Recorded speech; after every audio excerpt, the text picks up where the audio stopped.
जीवन हमें एक मौका देता है, इसलिए जब भी सही कॉलेज चुनने का समय आए तो सिर्फ मंगलायतन यूनिवर्सिटी आपके बेहतरीन भविष्य और सर्वांगीण विकास के लिए।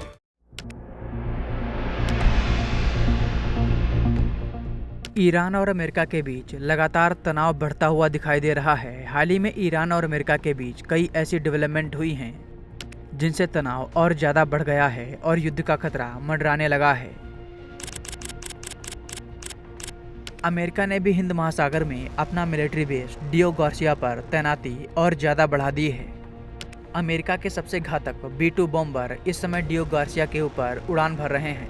लेकिन अब सवाल ये कि आखिर अचानक ऐसा क्या हो गया कि अमेरिका और ईरान युद्ध की तैयारी कर रहे हैं। चलिए आपको विस्तार में पूरी टाइमलाइन बताते हैं। ईरान काफ़ी लंबे समय से एक परमाणु बम बनाने की तैयारी कर रहा है और कई रिपोर्ट्स में कहा भी गया है कि ईरान इस कामयाबी के बहुत ज़्यादा नज़दीक है। ईरान की इस उपलब्धि से सबसे बड़ा खतरा इजराइल को है, इसीलिए अमेरिका नहीं चाहता कि ईरान एक परमाणु संपन्न देश बने।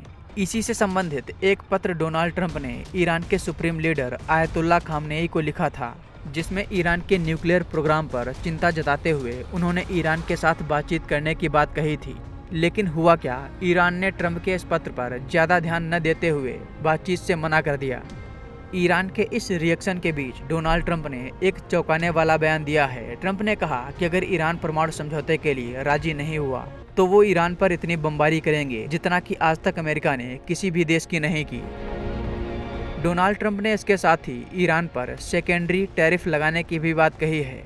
ईरान भी ट्रंप को जवाब देने में पीछे नहीं है। ईरान ने हाल ही में एक वीडियो सोशल मीडिया पर शेयर किया था जिसमें इन्होंने अपनी मिसाइल सिटी दुनिया को दिखाई थी।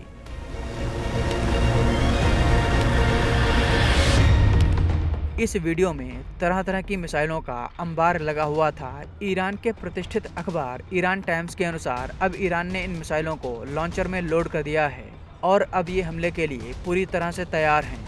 ईरान की वर्तमान सरकार के एक इशारे से ये मिसाइलें दुश्मन देशों पर टूट पड़ेंगी। इसके अलावा ईरान ने अपनी नौसेना भी मुस्तैद कर दी है और अपने ड्रोन कैरियर समंदर में उतार दिए हैं।